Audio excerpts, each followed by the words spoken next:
Part 2 में देखेंगे भगवत गीता का सार के बारे में। फिर अर्जुन बोले, हे कृष्ण, युद्ध क्षेत्र में डटे हुए युद्ध के अभिलाषी इस स्वजन समुदाय को देखकर मेरे अंग शिथिल हुए जा रहे हैं और मुख सूखा जा रहा है तथा मेरे शरीर में कंप एवं रोमांच हो रहा है। हाथ से गांडीव धनुष गिर रहा है और त्वचा भी बहुत जल रही है तथा मेरा मन भ्रमित सा हो रहा है, इसीलिए मैं खड़े रहने को भी समर्थ नहीं हूँ।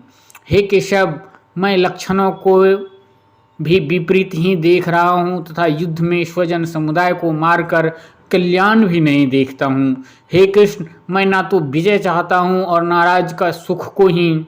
हे गोविंद, हमें ऐसे राज्य का क्या प्रयोजन है अथवा ऐसे भोगों से जीवन से भी क्या लाभ है। हमें जिनके लिए राज भोग और सुख आदि अभिष्ट हैं, वे ही ये सब धन और जीवन की आशा त्याग कर युद्ध में खड़े हैं। गुरुजन, ताऊ, चाचे, लड़के और उसी प्रकार दादे, मामी, ससुर, पौत्र, साले तथा और भी संबंधी लोग हैं। हे मधुसूदन, मुझे मारने पर भी अथवा तीनों लोकों के राज्यों के लिए भी मैं इन सब को मारना नहीं चाहता। फिर पृथ्वी के लिए ये तो कहना ही क्या। हे जनार्दन, धृतराष्ट्र के पुत्रों को मारकर हमें क्या प्रसन्नता होगी। इन आतताइयों को मारकर तो हमें पाप ही लगेगा। अतएव हे माधव, अपने ही बांधव धृतराष्ट्र के पुत्रों को मार के लिए योग्य नहीं हैं, क्योंकि अपने ही कुटुंब को मारकर हम कैसे सुखी होंगे।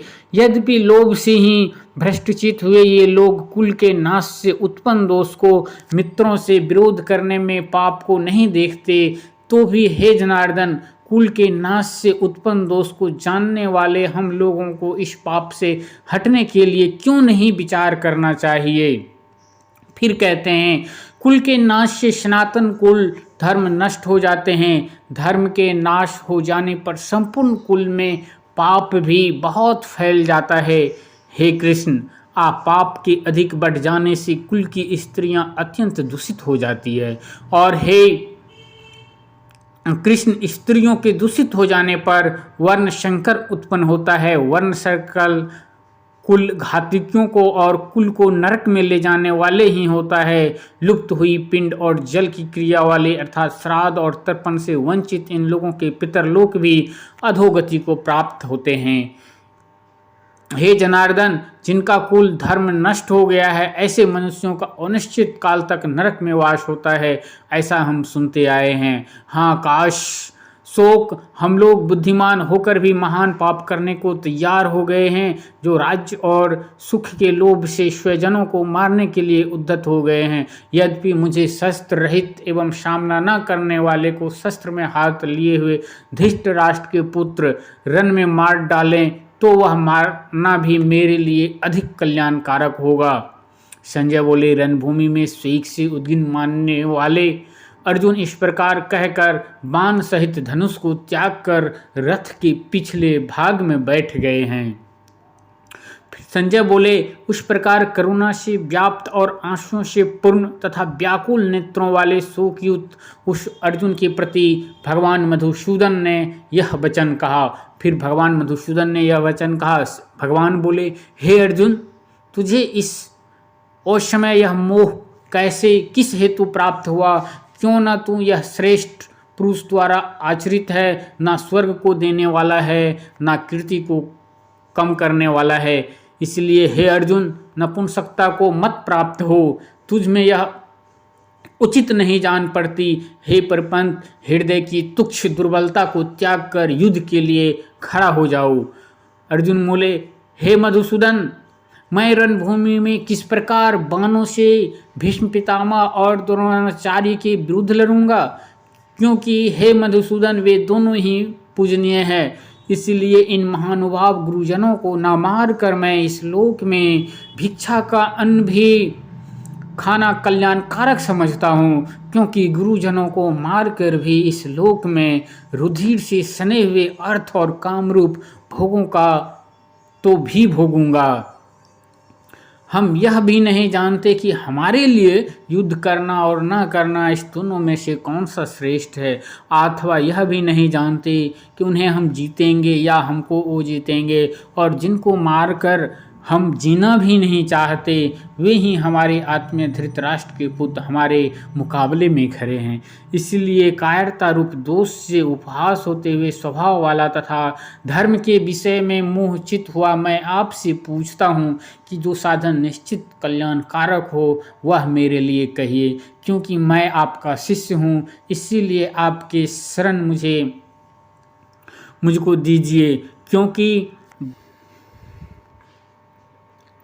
क्योंकि भूमि में निष्कंटक धन्य धान संपन्न राज्य को और देवताओं के स्वामीपन के प्राप्त होकर भी मैं इस उपाय को नहीं देखता हूँ जो मेरी इंद्रियों को सुखाने वाले शोक को दूर कर सके।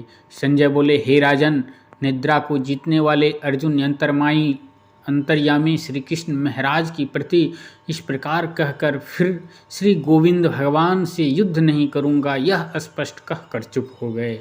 हे भरतवंशी धृतराष्ट्र, अंतर्यामी श्री कृष्ण महाराज दोनों सेनाओं के बीच में शोक करते हुए इस अर्जुन को हंसते हुए से यह वचन बोले।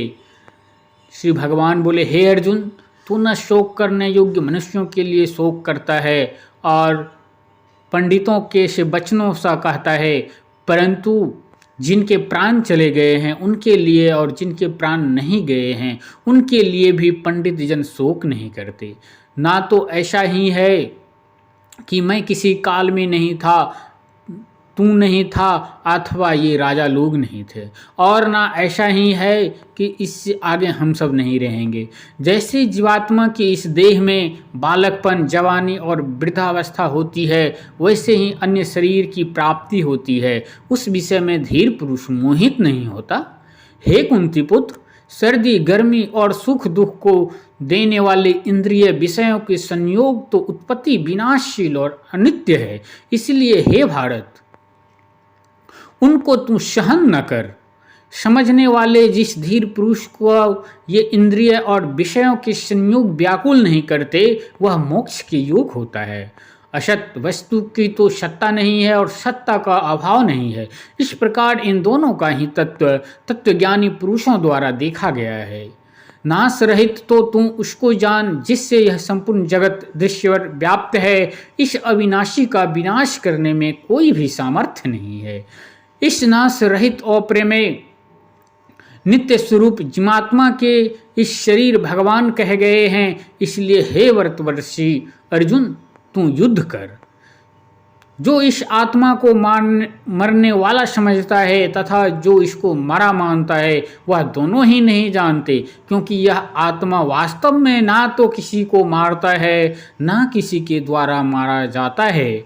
यह आत्मा किसी काल में भी ना तो जन्मता है और ना मरता ही है, तथा यह ना तो उत्पन्न होकर फिर होने वाला ही है, क्योंकि यह अजन्मा है, नित्य है, सनातन है और पुरातन है। शरीर के मारे जाने पर भी यह नहीं मारा जाता।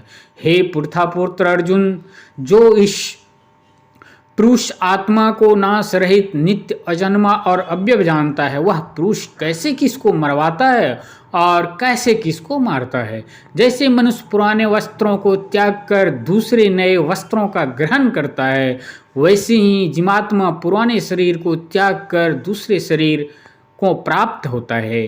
इस आत्मा को शस्त्र नहीं काट सकते, इसको आग नहीं जला सकती, इसको जल नहीं गला सकता, वायु नहीं सुखा सकता, क्योंकि यह आत्मा अच्छेद है, यह आत्मा अद्वितीय है, अलौकिक है एवं निसंदेह अशोष्य है, तथा यह आत्मा नित्य, सर्वव्यापी, अचल, स्थिर रहने वाला और सनातन है।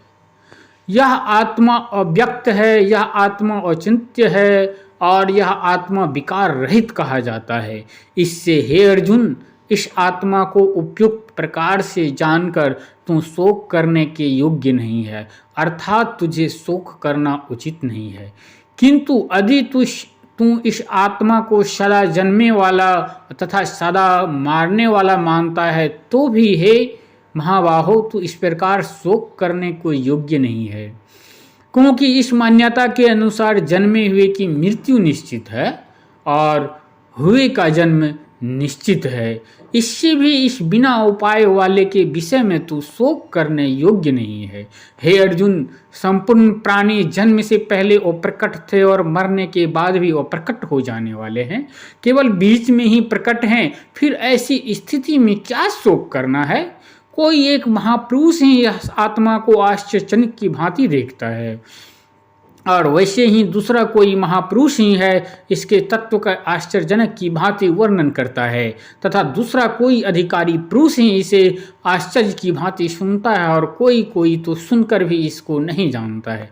हे अर्जुन, यह आत्मा सबके शरीर में सदा ही अवध्य है। इस कारण संपूर्ण प्राणियों के लिए तू शोक करने योग्य नहीं है तथा अपने धर्म को देखकर भी तू भय करने योग्य नहीं है। अर्थात तुझे भय नहीं करना चाहिए, क्योंकि क्षत्रिय के लिए धर्म में युद्ध से बढ़कर दूसरा कोई कल्याणकारी कर्तव्य नहीं है। हे पार्थ, अपने आप प्राप्त हुए और खुले हुए स्वर्ग के द्वार रूप इस प्रकार के युद्ध को भगवान क्षत्रिय लोग ही पाते हैं। किंतु यदि तू इस धर्म में युक्त युद्ध को नहीं करेगा तो स्वधर्म और कीर्ति की खोकर पाप को प्राप्त होगा तथा सब लोग तेरी बहुत काल तक रहने वाली अपकीर्ति का भी कथन करेंगे और माननीय पुरुष के लिए अपकीर्ति मरने से भी बढ़कर है और जिनकी दृष्टि में तू पहले बहुत सम्मानित होकर अब लघुता को प्राप्त होगा। हे महारथी लोग, तुझे भय के कारण युद्ध से हटा हुआ मानेगा। तेरे बैरी लोग तेरे सामर्थ्य की निंदा करते हुए तुझे बहुत से ना कहने योग्य वचन भी कहेंगे, उससे अधिक दुख और क्या होगा। या तो तू युद्ध में मारा जाकर स्वर्ग को प्राप्त होगा अथवा संग्राम में जीतकर युद्ध का राज भोगेगा। इस कारण हे अर्जुन, तू युद्ध के लिए निश्चय करके खड़ा हो जा। जय पराजय, लाभ हानि, सुख दुख को समान समझकर उसके बाद युद्ध के लिए तैयार हो जा। इस प्रकार युद्ध करने से तू पाप को नहीं प्राप्त होगा। हे पार्थ, यह बुद्धि तेरे लिए जानने योग्य है विषय में कही गई और तू इसके कर्म योग के विषय में सुन, जिससे बुद्धि से युक्त हुआ तू कर्म के बंधन को भली भांति त्याग देना अर्थात सर्वथा नष्ट कर डालेगा। इस कर्म योग में आरंभ का अर्थात बीज का नाश नहीं है, उल्टा फल रूप दोष भी नहीं है, बल्कि इस कर्म योग रूप धर्म का थोड़ा सा भी साधन जन्म मृत्यु पर महान भय से रक्षा कर लेता है। हे अर्जुन, इस कर्म योग में निश्चितता का बुद्धि का एक ही होती है, किंतु अस्थिर विचार वाले विवेकहीन स्वकाम मनुष्यों की बुद्धियां निश्चय ही बहुत भेदों वाली और अनंत होती है। हे अर्जुन, जो भोगों में तन्मय हो रहे हैं, जो कर्मफल के प्रशंसक वेद वाक्यों में ही प्रीति रखते हैं, जिनकी बुद्धि में स्वर्ग ही परम प्राप्त वस्तु है और जो स्वर्ग से बढ़कर दूसरी कोई वस्तु ही नहीं है, ऐसा कहने वाले हैं। हे वे अविवेक जान हैं इस प्रकार की, जो कि जन्म रूप कर्म फल देने वाली एवं भोग तथा ईश्वर की प्राप्ति के लिए नाना प्रकार की बहुत सी क्रियाकलापों का वर्णन करने वाली है। उस वाणी द्वारा जिनका चित्त हर लिया गया है, जो भोग और ऐश्वर्य में अत्यंत आसक्त है, उन पुरुषों की परमात्मा में निश्चयात्मा का बुद्धि नहीं होती। हे अर्जुन, वेद उपयुक्त प्रकार से तीनों गुणों के कार्य रूप समस्त भोगों एवं उनके साधनों का प्रतिपादन करने वाला है। इसलिए तुम उन भोगों एवं उनके साधनों में आसक्त विहीन, हर्ष शोक आदि द्वंद्वों से रहित नित्य वस्तु परमात्मा स्थित में योग क्षेम को न चाहने वाला, स्वाधीन अंतःकरण करने वाला हो। तो फिर दोस्तों आगे अगले वीडियो में, नेक्स्ट वीडियो में हम जरूर लेकर आएंगे। तब तक के लिए धन्यवाद।